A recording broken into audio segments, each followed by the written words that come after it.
Hello, everybody. Welcome to week 3.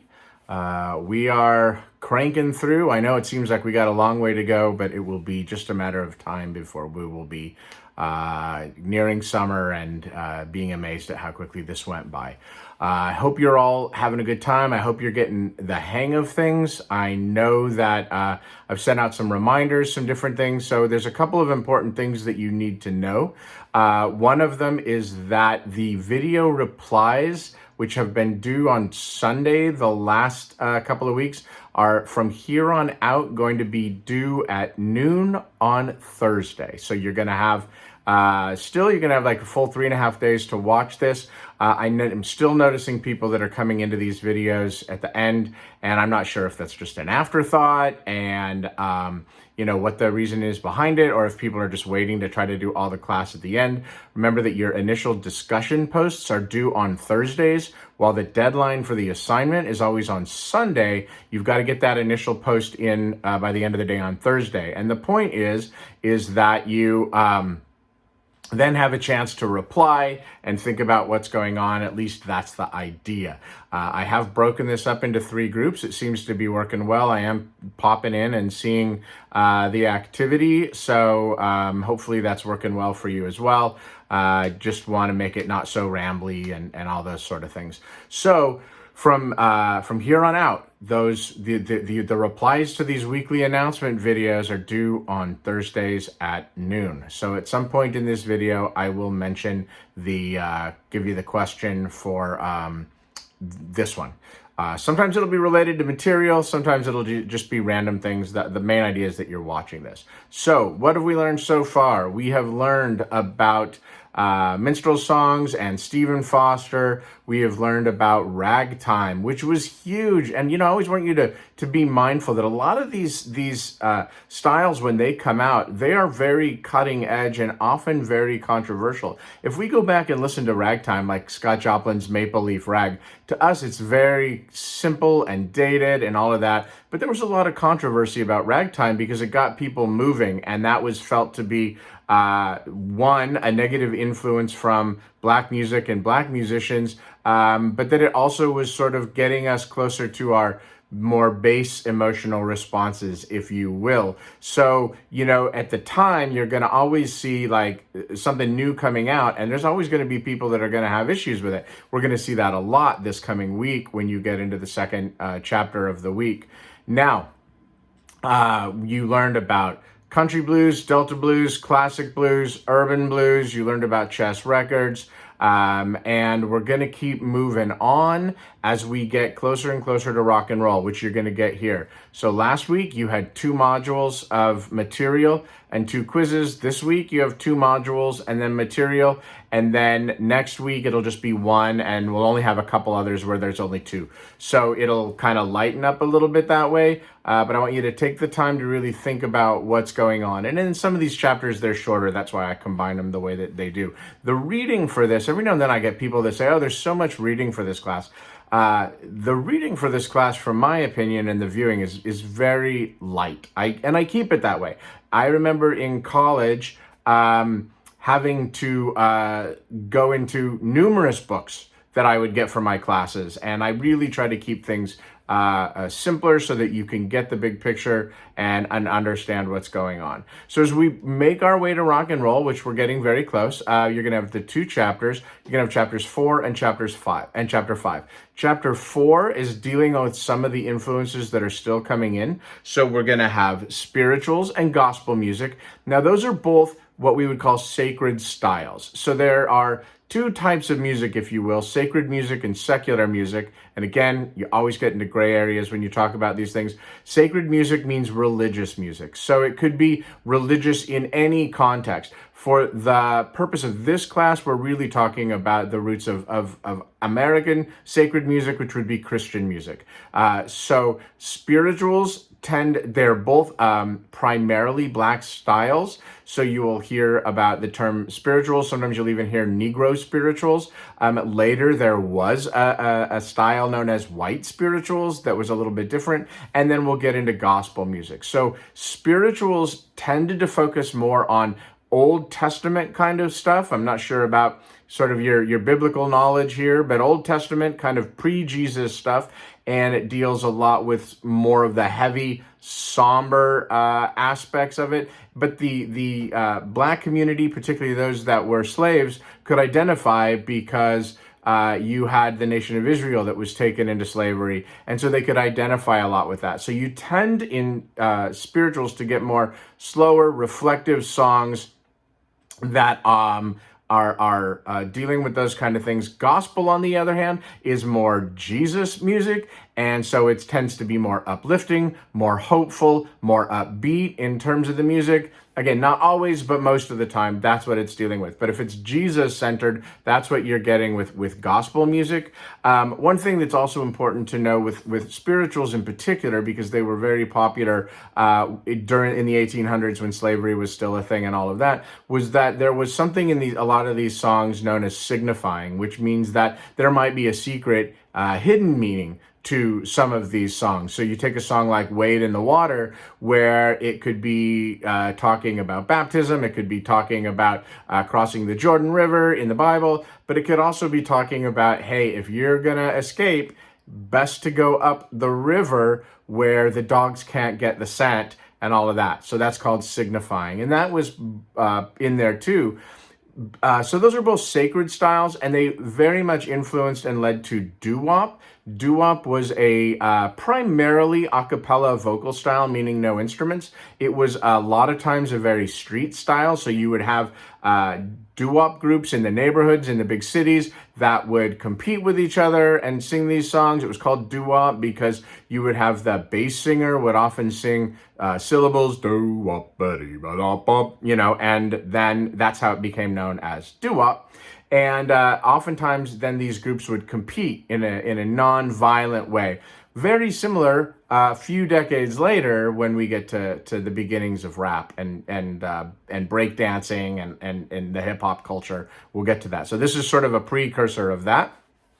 Doo-wop was primarily secular music, meaning it wasn't religious in nature. Occasionally they could cross over, but it was mostly love songs and unrequited love songs. If you're not familiar with that term, unrequited love means you love somebody and they don't love you back. So it is the common experience that we will all deal with at some point if we haven't already, and it is the subject of many, many, many thousands of great songs over literally hundreds, if not thousands of years, because it's something that it's kind of universal. So then we kind of switch gears. So those are all black styles primarily. So spirituals, gospel, and doo-wop really, for the most part, were black styles. There were white doo-wop groups and things like that, and so you'll get to that, and then there is, switching gears, country music, and you're going to learn about country and western music and how that influenced popular music as well. Because the important thing to understand in this whole history of music is that it is always about the blending of cultures. So you can't separate out any styles and say, well, this is just white, necessarily here in the States, although the influence from Europe, at some points you could. But the black music is always influenced by European music, at least in terms of harmony and other aspects like that. So even some of the country western music, like when we talk about western swing, Bob Wills and the Texas Playboys, for example, western swing is western music, western subject matter, that was influenced by swing, which was a jazz style, which was a black style of music. So even in something that you think might be just a quote, white style of music, isn't necessarily so. So with country music, the roots of country music go back to the folk music of Europe, and the country music in the early days, which was often referred to as hillbilly music, which was a pejorative term meaning rednecks, and it was not looked down upon, or it was looked down upon, it wasn't looked fondly upon.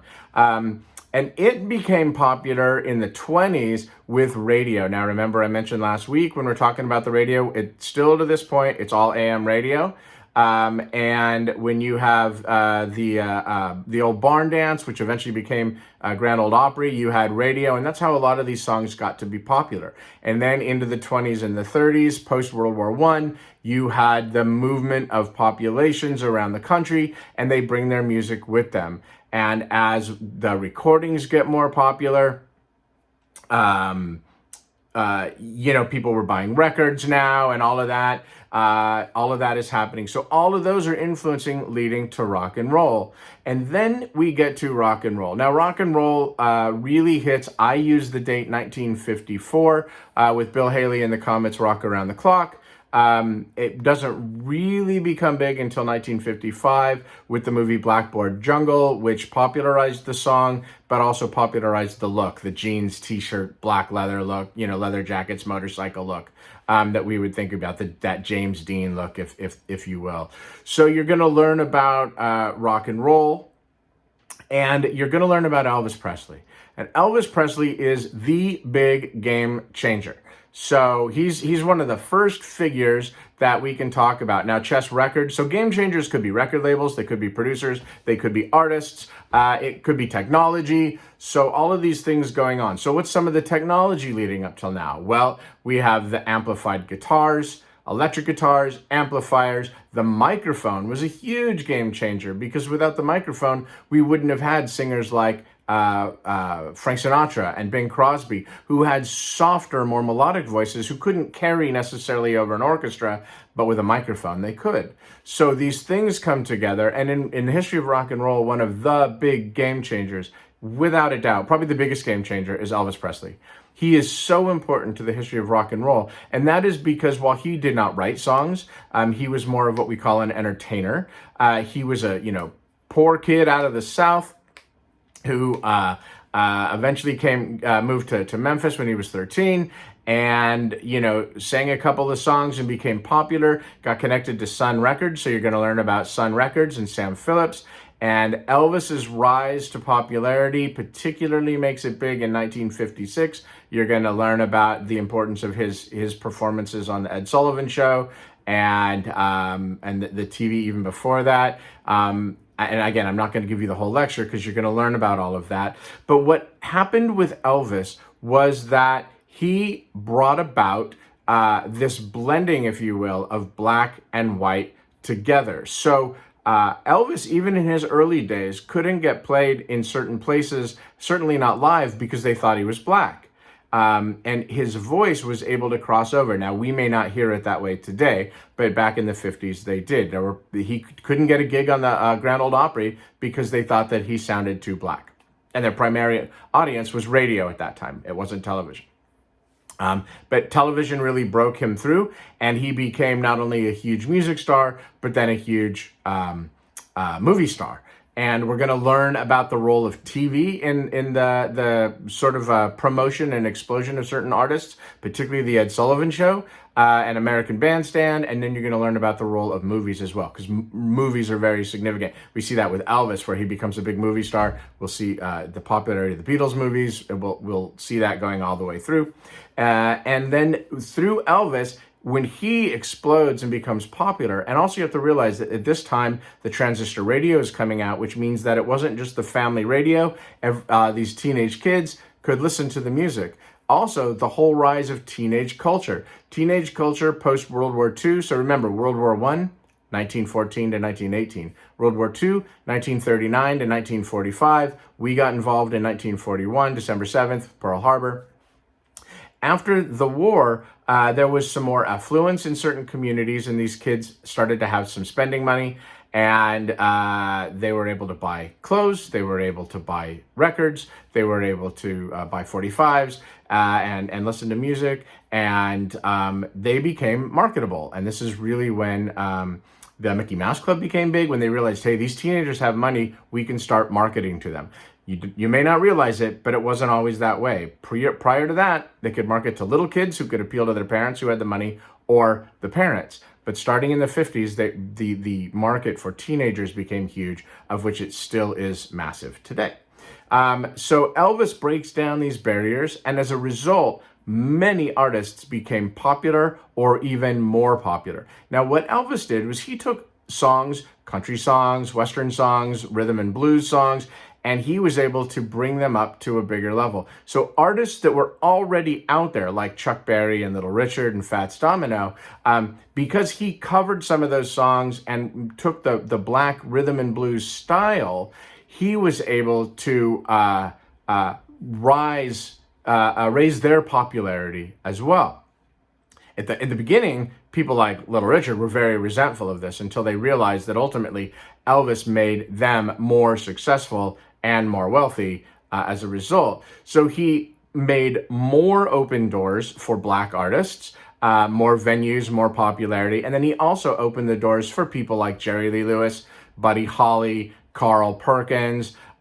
He was able to open the doors to this new style of music that became known as rock and roll. Now, just between us, not like this is a secret, rock and roll was really just sort of a white term for rhythm and blues. Rhythm and blues was a very racially loaded term because everybody knew that meant black music.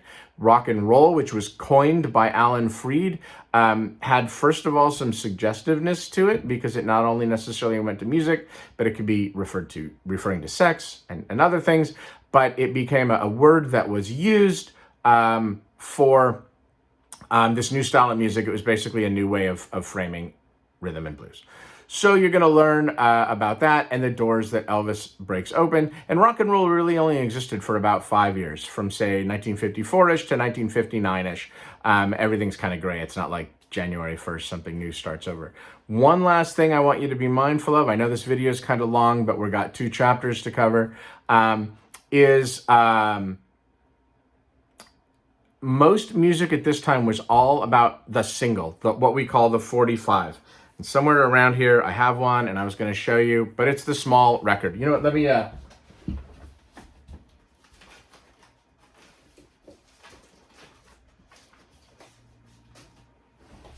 Sorry for that. That was totally poor planning on my part, but I didn't want to edit it and re-edit it. Now, this is a Prince single, right? There's Prince. I got a few around. I was actually going to show you my very first 45 that I owned, which was Rock Around the Clock by Bill Haley and the Comets, which I bought not because I was alive in the 50s, but because the first year of the TV show Happy Days, that was the theme. But, so this is a 45, right? And a 45, that's what most people buy. When an artist went in to record a record, they were really looking to make a 45. That's what a record was, and that's how people bought them and listened to them. And 45s and LPs came out around 1948, 49. But when you think about artists going in to record a song, that's what they're recording for, is a 45. That's what the radio would play. Songs couldn't be longer than 3 minutes long, and you had an A-side and a B-side. The big hope was that they would be a big hit. And then eventually albums started to be a thing as a collection of singles. That didn't change later till the mid-60s with the Beach Boys and the Beatles, and we'll get to that in the future. So that's that. I know that was kind of a long video, but here's your question for the week. My son and I were talking about this the other day. If you could only eat one kind of food, I know I'm on like a food and drink theme here, but if you could only eat one kind of food for the rest of your life, it could be a particular item, or it could be a particular nationality, or whatever, however you want to approach it, what would that one food be? My son and I both kind of landed on Mexican food. That would be our go-to if that was the only thing that we could have. But so, reply to this video. You can't reply after, I don't accept replies, let's put it that way, after noon on Thursday. But if you could only have one kind of music, what would it be? That's it. Hopefully you got all of this. I think maybe in the future I'll bury the question somewhere in the middle. But have a great week. Enjoy the beautiful weather. Hopefully it stays this way. And reach out if you have questions or concerns. Some of you are doing that, and that's great. I'm happy to talk with you. I'm actually happy if you want to sort of schedule the Zoom time, I can do that too. But if there's any issues, any concerns, please reach out. I will help. Take good care, and we'll see you soon.